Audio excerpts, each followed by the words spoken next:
Hey hello welcome back to our channel. चलिए guys, आज हम बात करते हैं आपके इकोनॉमिक्स के बैलेंस ऑफ पेमेंट की, जहां पर हमने आपको पार्ट 1 में बताया था कि इसमें क्या क्या चीज़ें इंक्लूडेड हैं और क्या टाइप्स हैं, क्या स्ट्रक्चर्स हैं। अब बेसिकली हम इसके कंपोनेंट की बात करेंगे। तो आप गाइस अपनी नोटबुक ले, साथ में अपनी पेन ले और चलिए आप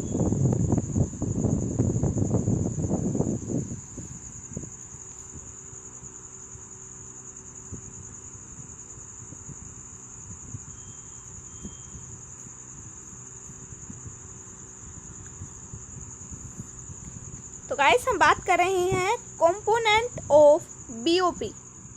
तो यहाँ पर आपका जो है 2 टाइप्स के बेसिकली कंपोनेंट होंगे। पहला है आपका, यहाँ पर आप गाइस बात करेंगे करंट अकाउंट की, एंड सेकंड आप बात करेंगे यहाँ पर कैपिटल अकाउंट की। ठीक है,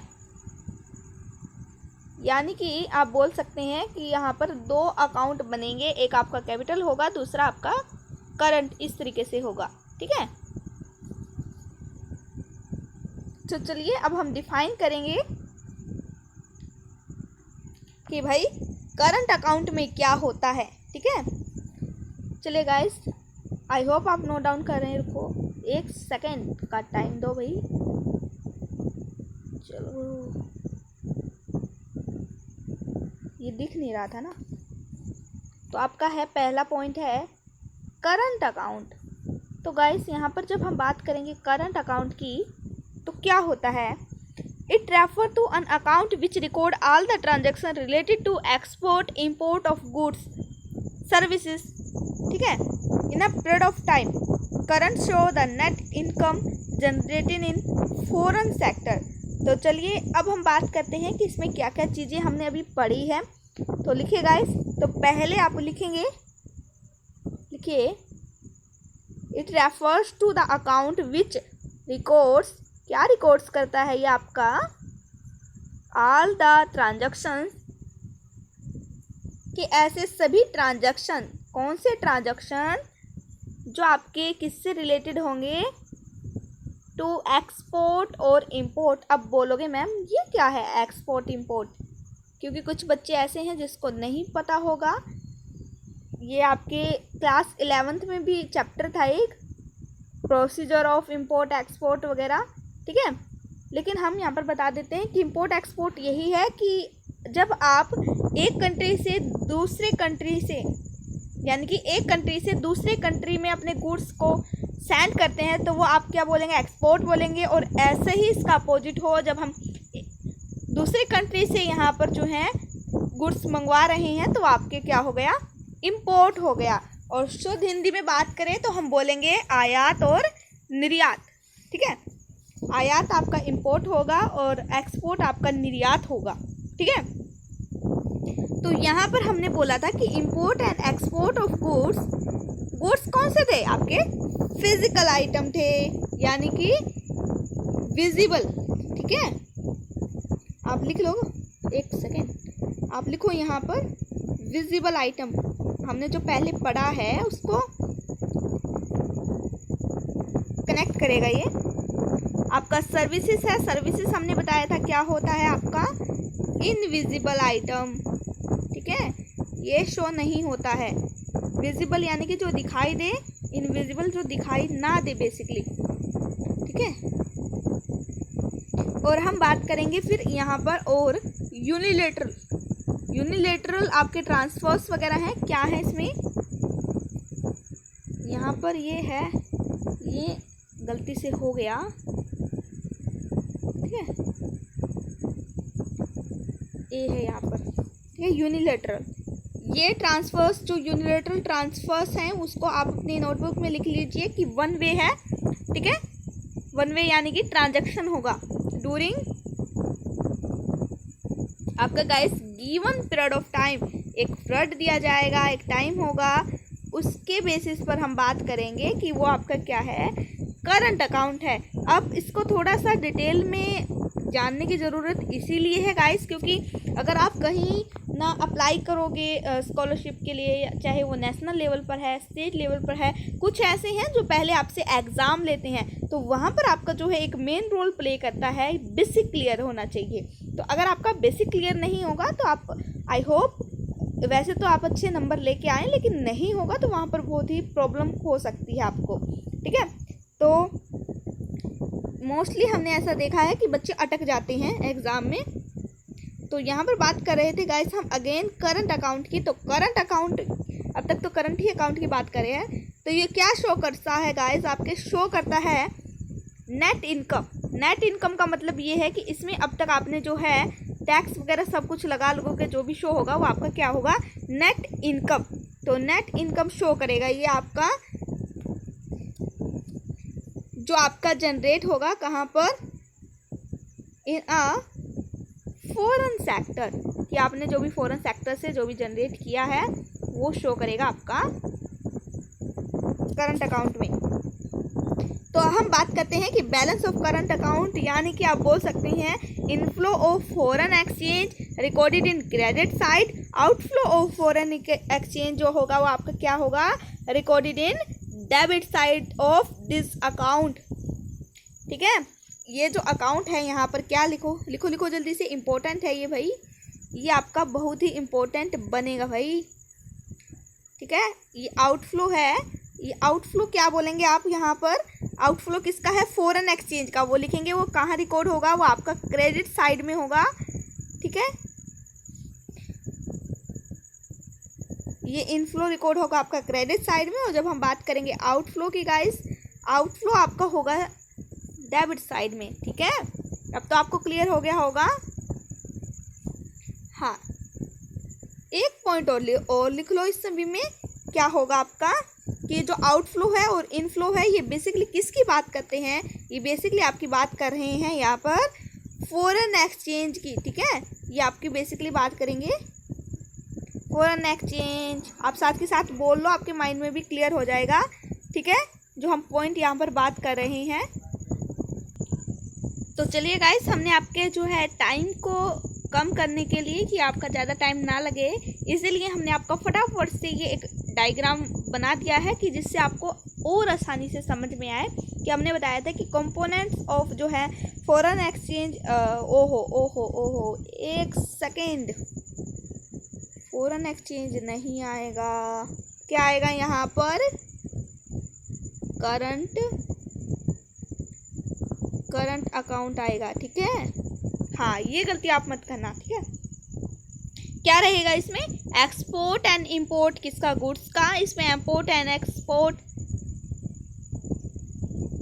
एक्सपोर्ट इंपोर्ट जो भी है सर्विसेज का। फिर यूनिलैटरल ट्रांसफ़र होगा, जो वन साइडेड जो भी ट्रांजैक्शंस होगी, ट्रांसफ़र होंगी, वो इसमें शो होगी। अब आपके माइंड में एक क्वेश्चन आएगा कि मैम आपने प्रीवियस पार्ट में हमें ये बताया था कि यहाँ पर कैपिटल ट्रांसफ़र भी होता है, वो यहाँ क्यों नहीं शो किया, क्योंकि कैपिटल ट्रांसफ़र यहाँ पर इंक्लूड नहीं करते हैं। ठीक है, कहाँ रिकॉर्ड होगा वो आपका, जब आपका सेकंड पार्ट आएगा जहाँ पर आपका कैपिटल अकाउंट है तो वहाँ पर रिकॉर्ड होगा ना। हम यहाँ पर क्यों रिकॉर्ड करेंगे, ऑब्वियसली यही तो है बात।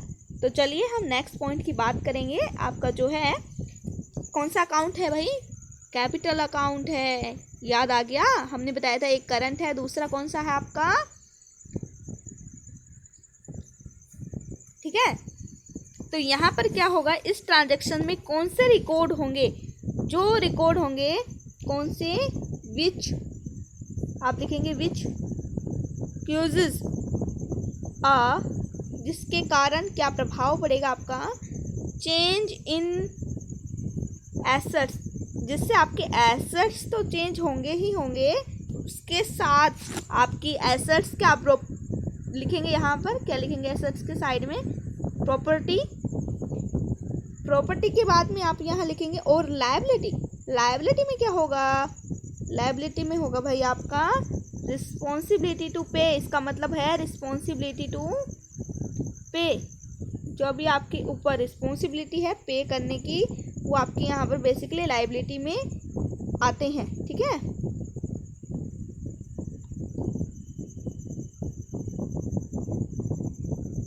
ऑफ द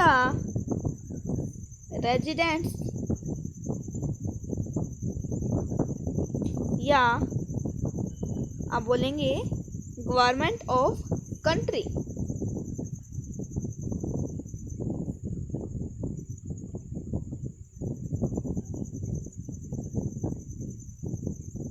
ठीक है, देखो हमने बताया था कि इसमें क्या क्या चीज़ें हैं जो आपका change in assets, property, liability, किसी भी कंट्री के जो रेजिडेंट है या गवर्नमेंट है उनके द्वारा जो है चेंज की जाए, तो उसमें कौन कौन सी कंपोनेंट आप बोल सकते हैं कि मैम क्या क्या चीज़ें इसमें शामिल होंगी, तो उसकी बात करेंगे भाई। आई होप आपको पेज को टर्न करना पड़ेगा अब, ठीक है, ऐसा नहीं है कि एक ही पेज पे बिल्कुल क्या कहते हैं वो गिच किच कर देना, ठीक है, ऐसा मत करना, ठीक है भाई। अब हम बात करते हैं कंपोनेंट्स की, तो इसमें कंपोनेंट्स की बात करेंगे तो लिखिए बेसिकली इसके जो कंपोनेंट हैं, हम बात कर रहे हैं कैपिटल अकाउंट की, ठीक है, करंट पे मत जाना अब, यानी कि जाना सेशन कंप्लीट हो जाए तब, यानी कि इवनिंग में आप एक बार रिवीजन ज़रूर कर लेना, ठीक है, और फिर वीक में कर लेना। एक साइकिल है आपको, यानी कि डिमांड होगी तो हम ज़रूर बताएंगे कि क्या है, उसमें यही है कि आपको जो है आपके माइंड का एक प्रोसीजर है जो फॉलो रखना होता है, जिसे फॉरगेटिव कर्व भी बोलते हैं, ठीक है, उसको ध्यान में रखते हुए आपको जो है रिवीजन करना होता है, अपनी प्रिपरेशन करनी होती है, ठीक है। एक आपका गाइस प्राइवेट ट्रांजैक्शन है, दूसरा है आपका ऑफिशियल ट्रांजैक्शन हो सकते हैं, तीसरा है आपका यहाँ पर बैंकिंग कैपिटल। आप यहाँ पर जल्दी से सोच रहे होंगे कि मैम से जल्दी जल्दी लिख दी, यहाँ पर ट्रांजैक्शन आएगा, है ना, ऐसा होता है कि नहीं होता है, अरे जानते हैं हम, ठीक है। फिर बैंकिंग कैपिटल है यहाँ पर, फिर आप एफडीआई, आप एफडीआई को जानते हैं, क्या मतलब इसका, लिखिए फॉरेन डायरेक्ट इन्वेस्टमेंट, ये आपका रहेगा इसमें एफडीआई का मतलब, ठीक है, यानी कि फुल फॉर्म बोलेंगे, मतलब नहीं बोलेंगे, ठीक है, मतलब तो अभी बताएंगे भाई। फिर है आपका पोर्टफोलियो इन्वेस्टमेंट, ये सभी चीज़ें इसमें इंक्लूडेड हैं, ठीक है। तो चलिए अब फटाफट से इन पॉइंट को बता देते हैं कि इसमें क्या क्या होगा। अब बात कर रहे थे प्राइवेट ट्रांजैक्शन की, इसमें बेसिकली आप बोलेंगे the private sector of the country receive long term foreign loan. क्या समझ में आया आपको, क्या आया समझ में, लिख लो साथ में कि जो प्राइवेट सेक्टर है किसी भी कंट्री का, वो क्या करता है, वो गाइस आपका क्या करेगा, रिसीव करेगा, क्या रिसीव करेगा,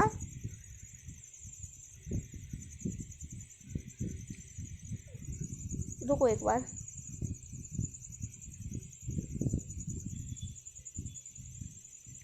वो आपका रिसीव करेगा लॉन्ग टर्म, आप लिखिए फॉरेन लोन्स, रुको अब स्पेस तो है नहीं यहाँ पर, नीचे यहीं लिखना पड़ेगा ना,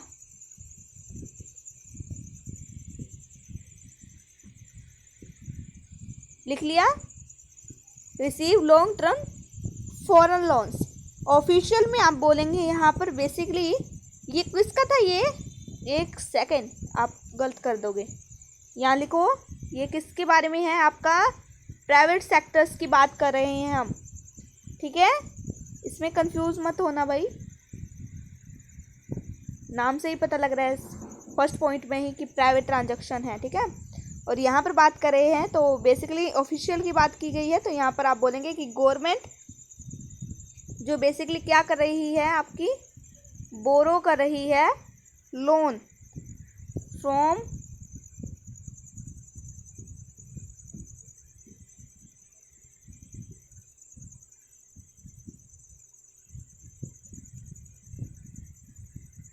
यहाँ पर भी क्या आएगा, आपका फॉरेन सेक्टर्स आ जाएगा, वहाँ पर लोन था, यहाँ पर आपका फॉरेन सेक्टर आएगा,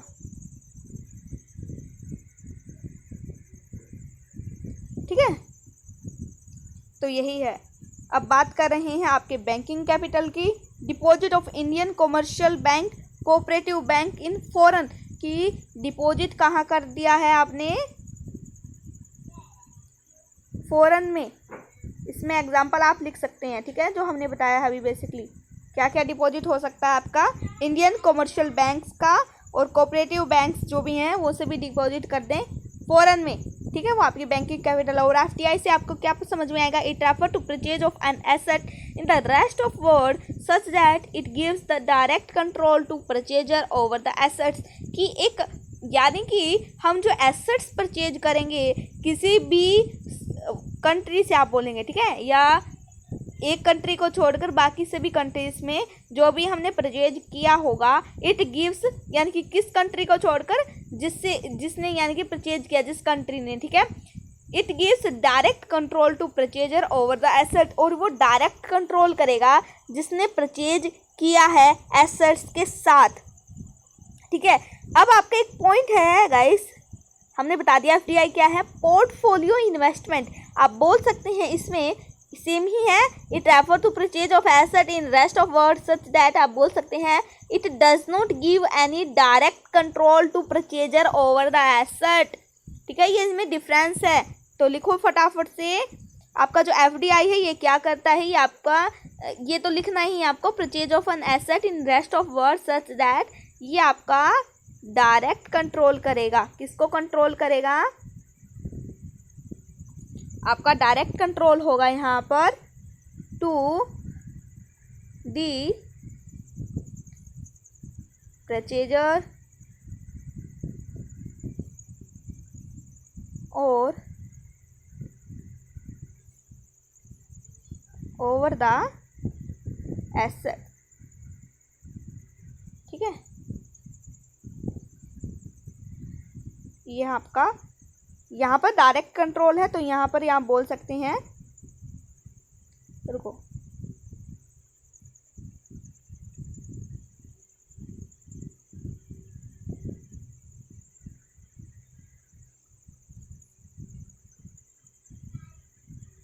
यहाँ पर कोई भी आपका डायरेक्ट कंट्रोल नहीं रहेगा, ठीक है, सेम ही है पॉइंट आपका। अब आपका एक छोटा सा पॉइंट रहेगा कि मैम, रुको,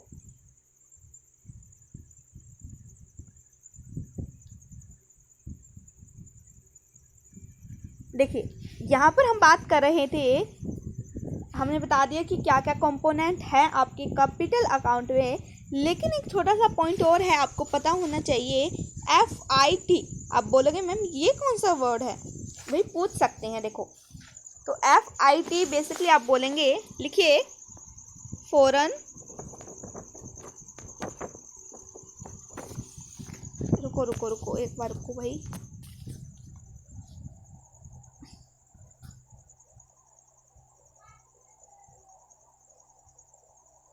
ठीक है, फॉरेन डायरेक्ट इन्वेस्टमेंट,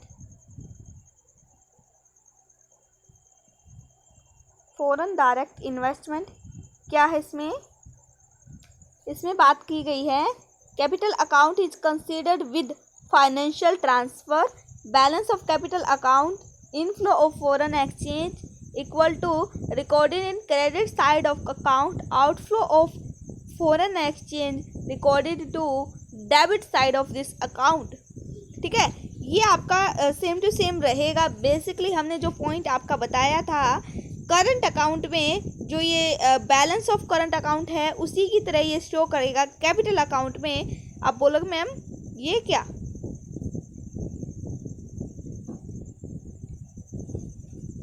बिल्कुल सेम है, उन्हीं की तरह है। आप लिख सकते हैं कि बैलेंस ऑफ कैपिटल अकाउंट भी आपका रहेगा इनफ्लो ऑफ फॉरेन एक्सचेंज, और रिकॉर्डेड कहाँ होगा, क्रेडिट साइड में, ठीक है, यही है। तो बेसिकली आप यहाँ पर बात करेंगे कि ये जो आपका, लिखो कैपिटल अकाउंट इज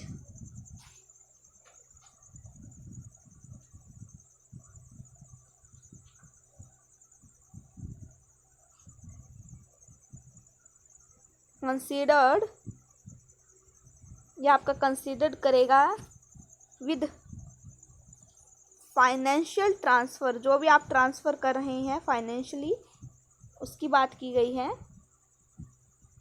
कौन बात करेगा आपका? फॉरेन इंस्टीट्यूशनल इन्वेस्टमेंट, हमने इसका मतलब बताया ना। अच्छा, हमने फॉरेन डायरेक्ट इन्वेस्टमेंट लिख दिया। करो भाई अमेंडमेंट।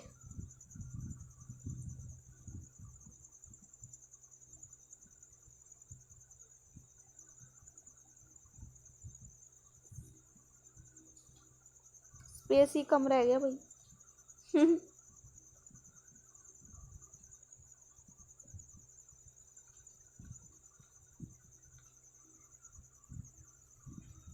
ठीक है, यानी कि FIIT, ठीक है, इसे FIIT बोलते हैं ना, लेकिन आप बोलोगे मैम टी कैसे? FII बोलते हैं वैसे तो, है ना। हाँ FII होगा, टी कहाँ से लग गया? ठीक है, ये है फाइनेंशियल ट्रांसफ़र वगैरह की बात की गई है इसमें, तो सेम ही है बेसिकली। यहाँ तक तो हमने जो बताया आपको बिल्कुल ठीक है। लेकिन अब बात करते हैं आपका बैलेंस ऑफ ट्रेड जो हमने बताया था, ये रेफर करेगा आपका export and import of goods है। It is a part of balance of payment. Export minus import करेंगे तो आपका बैलेंस ऑफ ट्रेड निकलेगा। हाँ, ये पॉइंट आपको लिखना चाहिए। लिखो भाई, क्या लिखोगे? ये आपका एक्सपोर्ट है, ये इंपोर्ट है, ये आपका एक्सपोर्ट इंपोर्ट माइनस होगा तो आपका बैलेंस ऑफ पेमेंट नहीं आएगा। क्या आएगा? बैलेंस ऑफ ट्रेड आएगा। ठीक है, ये हमने जानबूझ के मिस्टेक की थी कि आपको ध्यान रहे। ठीक है, और सेकंड पॉइंट आप कंसीडर करेंगे error and omission. One more item is BOP is known as, जो एरर और ओमिशन है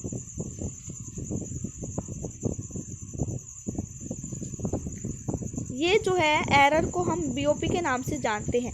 लेकिन आप बोलोगे मैम क्या ओमिशन को नहीं जानते? भाई इसको भी जानते हैं, इसको भी जानते हैं, इनको BOP के नाम से बोल सकते हैं। ठीक है, इसी का एक और आइटम है। ठीक है, it is balancing item. BOP be balanced with reflect. क्या रिफ्लेक्ट करेगा? आपका जो भी इंटरनेशनल ट्रांजैक्शन किए हैं वो सभी क्या होंगे?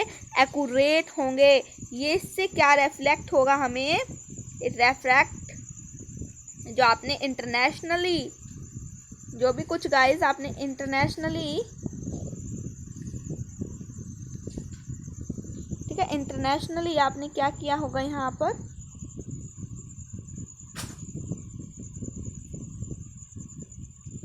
ट्रांजैक्शंस किए हैं उनकी बात है। ठीक है, वो सभी आपके क्या रहेंगे? एक्यूरेट होंगे। तो एक छोटा सा कंसेप्ट और रह गया, फटाफट से उसको बता देंगे और फिर हम क्लास को क्या करेंगे? सम अप करेंगे। इसी के साथ फिर आपका क्या होगा? वीडियो भी कंप्लीट हो जाएगा और ये चैप्टर भी। चैप्टर तो नहीं होगा इसमें कुछ, जैसे कि नेशनल इनकम है वो रहता है, लेकिन ये यूनिट कंप्लीट हो जाएगी जो 6 मार्क्स की है। हमने जैसे कि बताया था आपको, ये पार्ट 2 रहा है। ठीक है, तो चलिए गाइस, हम बता रहे थे आपको एक छोटा सा टॉपिक जो भी रह गया है आपका। पहले लिखिए आप ऑटोनोमस आइटम। देखो गाइस, ये टॉपिक एक ऐसा है जो आपके एग्जाम में पूछा जा सकता है। ठीक है, तो इसको ऐसा नहीं है कि आप ये छोटे हैं कि भाई सोचे कि इसको छोड़ दे, है ना। ऐसा नहीं होना चाहिए कि छोटा समझ के इसको। ठीक है, छोटा है लेकिन क्या बोले आप, खोटा है? ठीक है, तो एक आपका ऑटोनोमस है, दूसरा है अकोमोडेटिंग। तो पहले हम बात करेंगे ऑटोनोमस की। तो ये क्या करता है? It refer to those international economic transaction which take place due to some economic motive such as profit maximization. ठीक है, तो ये है आपका ऑटोनोमस। इसका प्रॉपर डेफिनेशन लिखो।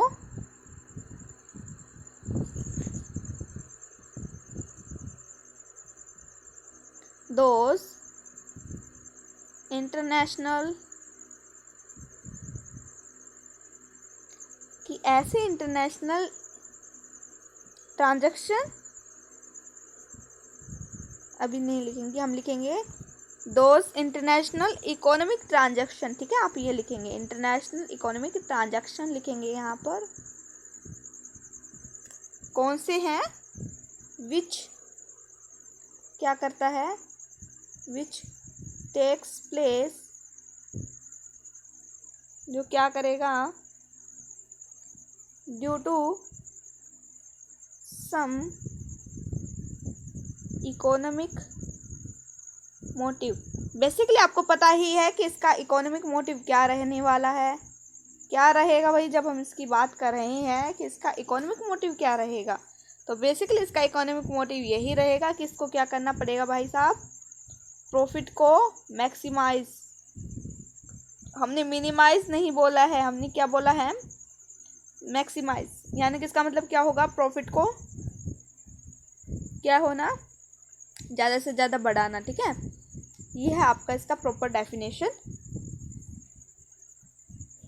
तो अब हम बात करेंगे इसमें क्या क्या चीज़ें आप बोल सकते हैं। ऑटोनोमस आइटम इन करंट अकाउंट, इसे आप बोल सकते हैं merchandise export and import.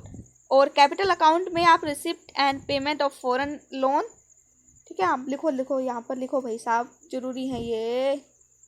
Autonomous in current account में क्या है आप बोलेंगे? यहाँ पर करंट अकाउंट में बोलेंगे मर्चेंडाइज, आप एक्सपोर्ट बोलेंगे एंड इंपोर्ट बोलेंगे भाई। ठीक है, और फिर आपका रहेगा यहाँ पर कैपिटल अकाउंट है, हमने करंट का बता दिया है। अब कैपिटल अकाउंट रहेगा। कैपिटल अकाउंट में क्या लिखेंगे?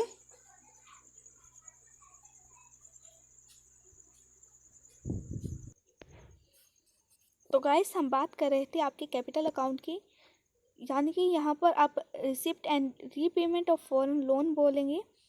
ठीक है, और ऑटोनोमस सरप्लस में आप रिसिप्ट एंड पेमेंट बोलेंगे। कैसे? यानी कि जब आपका रिसिप्ट साइड ज़्यादा हो जाए पेमेंट से तो वो आपका सरप्लस होगा, लेकिन जब आपका रिसिप्ट कम हो आपके पेमेंट से तो आपका डिफिसिट साइड को शो करेगा। गाइस हम वीडियो को रिकॉर्ड कर रहे थे तो पता नहीं क्या हुआ, आपका वीडियो रिकॉर्ड नहीं हुआ। दोबारा से हम कर रहे हैं इसको रिकॉर्ड। ठीक है, तो हम बात कर रहे हैं accommodating items की that are undertaking in order to maintain the balance in BOP। यानी कि आपका जो डेबिट साइड है और क्रेडिट साइड इक्वल रहे, जो बैलेंसिंग का काम करेगा, मेंटेन का करेगा, वो accommodating आइटम्स होंगे। एग्जाम्पल के लिए if the current account of BOP is in surplus, अगर आपका करंट अकाउंट जो BOP का है वो सरप्लस में है तो आपका डेफिसिट यानी कि यहाँ पर नहीं शो करेगा। यहाँ क्या शो करेगा? सरप्लस। तो क्या होगा? आपका डेबिट साइड आपका कम होगा और क्रेडिट साइड ज़्यादा शो हो जाएगा। Then it is settled by capital outflow from abroad, यानी कि फॉरेन कंट्री से जो है आपकी कैपिटल में क्या क्या आउटफ्लो हुए हैं वो सभी चीज़ें यहाँ पर सेटल की जाएंगी। ठीक है, वो आपका क्या होगा? Accommodating items. देखिए गाइस हम आराम आराम से बोल रहे हैं, अगर आप नोट करना चाहें तो साथ के साथ नोट कर लें, और अगर वीडियो आपका प्रीमियर चला जाए तो उसके बाद में अगर आप राइट डाउन कर रहे हैं तो लिख लेना। ठीक है, अगर आप नहीं लिख पाए तो ठीक है, वैसे हम कोशिश करेंगे आप लिख लें। फिर है डिफिसिट। डिफिसिट यानी कि दिस इक्विलिब्रियम इन BOP, यानी कि इक्विलिब्रियम ना होना। यानी कि इक्विलिब्रियम कैसे होगा? आपका जो डेबिट साइड है और क्रेडिट साइड है वो इक्वल हो गया तो वो इक्विलिब्रियम में आ जाएगा, अगर नहीं होगा तो वो डिफिसिट को शो करेगा। यानी कि in the situation where outflow of foreign exchange is greater than inflow of foreign exchange, यानी कि आपका जो है आउटफ्लो यानी कि क्या हो जाएगा? ज़्यादा हो जाएगा, आप खर्च ज़्यादा कर देंगे, आएगा कम फॉरेन एक्सचेंज से, उसकी बात की गई है।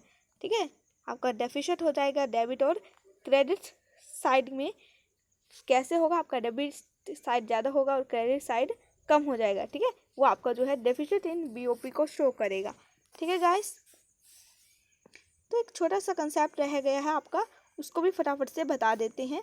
ठीक है, तो देखिए गाइस यहाँ पर है क्यूजेस ऑफ डिफिसिट वगैरह हमने, ओहो हाँ, तो कैसे होगा, किस तरीके से डिफिसिट होता है, उनके क्या क्या कारण हैं, फटाफट से हम बात करेंगे। आपके इसमें पॉइंट हैं, तो तो इसमें गाइस हम बात कर रहे हैं आपके इकोनॉमिक फैक्टर की। तो इकोनॉमिक फैक्टर में क्या क्या है आपके डेवलपमेंट एक्टिविटी, ऐसी एक्टिविटीज़ जो आपके फॉरेन नेशंस को एसेट्स वगैरह को डेवलप करती हैं, उनके लेवल ऑफ इम्पोर्ट्स को बढ़ा देती हैं, ठीक है, वो है आपकी डेवलपमेंट एक्टिविटी। फिर है हाई रेट ऑफ इन्फ्लेशन, जो आपके प्राइसेस को राइज कर देती है इसमें, यानी कि आपका जो प्राइस है वो ज़्यादा बढ़ जाता है, ठीक है, इन्फ्लेशन के कारण आपके जो है डोमेस्टिक गुड्स वगैरह जो है सस्ते से हो जाते हैं। फिर है साइक्लिकल फ्लक्चुएशन, है ना, फ्लक्चुएशन है। तो यहाँ पर हम बात करेंगे आपके रिसेशन और डिप्रेशन। बेसिकली वो वाला डिप्रेशन नहीं है, इसका मतलब यही है आपकी डिमांड जो है घट जाती है डोमेस्टिक कंट्री में। डोमेस्टिक कंट्री का मतलब ये है कि किसी भी यानी कि कंट्री है, इंडिया की बात कर लो, उसमें कभी ऐसा हो सकता है कि रिसेशन आ जाए, कभी ऐसा हो सकता है कि डिमांड घट जाए, घट जाना और बढ़ जाना, उसकी बात की गई है, ठीक है। अनेबल हो कई बार सेटिस्फाई करने के लिए अपने कस्टमर्स को, किसी भी पर्टिकुलर कंट्री की बात है, ठीक है, या इंक्रीज हो जाए। डिक्रीज इन एक्सपोर्ट, कभी ऐसा हो सकता है आपके एक्सपोर्ट डिक्रीज हो जाए इंटरनेशनल मार्केट की बेसिस पर। Import of services, under develop जो कंट्री है import services from developed country, ठीक है, यानी कि वो पे करते हैं डोमेस्टिक कंट्री को whose amount money to deficit in BOP. यानी कि फिर हम बात करेंगे आपकी पॉलिटिकल, ठीक है, पॉलिटिकल फैक्टर्स आपके गाइस। एक है आपका पॉलिटिकल इंस्टेबिलिटी। पॉलिटिकल इंस्टेबिलिटी में आप बेसिकली बात करेंगे यहाँ पर आपके कैपिटल आउटफ्लो, जहाँ पर रिड्यूस होगा आपका इनफ्लो ऑफ फॉरेन फंड्स, जो आपके फॉरेन फंड्स में आपने जो भी किया है वो आपके रिड्यूस हो जाएंगे, ठीक है, यानी कि दिस इक्विलिब्रियम आपका शो होगा बीओपी में, यानी कि बैलेंस ऑफ पेमेंट। फिर है पॉलिटिकल डिस्टर्बेंस, यानी कि यहाँ पर इनएडुकेट सपोर्ट होगा गवर्नमेंट का, डिस्करेज होगा गवर्नमेंट का। डिस्करेज का मतलब ये होगा कि आपको बढ़ावा ना देंगे इसमें, ठीक है, कैपिटल इनफ्लो वगैरह में, ठीक है। फिर है आपके guys social factor. Social factor में हम बात करेंगे आपके डेमोन्स्ट्रेशन इफेक्ट। डेमोन्स्ट्रेशन इफेक्ट यानी कि बेसिकली पीपल जो हैं under development country adopt the pattern of developed country which leads to increase in import of foreign good which create disequilibrium. यानी कि कई बार ऐसा होता है कि आप डेमोन्स्ट्रेशन का सबसे अच्छा एग्जाम्पल आप इंडिया में माने कि यहाँ पर जो है आप इस बोल सकते हैं नोटबंदी हुई थी 500 और 1000 के नोटों की, ठीक है, यानी कि 5000 नहीं बोलेंगे आप, ठीक है, 500 और 1000 जो रुपीस थी उनकी, ठीक है। आप बोलो सीधा मैम आपने तो 5000 बोल दिया अरे गलती से बोला गया, ठीक है। तो फिर हम बात कर रहे हैं चेंज इन प्रेफरेंस, यानी कि यहाँ पर अनफेवरेबल चेंज होगा आपके टेस्ट ऑफ सिटीजन्स कंट्री में, और आपका इसका रिजल्ट शो होगा आपके deficit of balance of payment में। तो यहीं पर गाइस आपका ये चैप्टर समाप्त होता है। फिर हम चैप्टर बोल रहे हैं आपका यूनिट। आपका इसमें क्या रहता है, 2-3 चीज़ें रहती हैं आपकी नेशनल इनकम रिगार्डिंग, ठीक है, वो सभी चीज़ें भी आपकी जल्दी से जल्दी आएंगी। तो गाइस अपना सपोर्ट शो करें हमें, और कमेंट सेक्शन में अपना रिव्यू देना मत भूलिएगा। और तब तक के लिए गाइस वीडियो को एंजॉय करें और हाँ शेयर ज़रूर करें, पढ़ते रहें। आई होप आप ये सभी चीज़ें नोट डाउन कर लेंगे जो हमने आपको जल्दी से बता दी हैं। क्या हो गया गाइस, हमने बता दिया था इसका रीज़न क्या हुआ, ठीक है। चलिए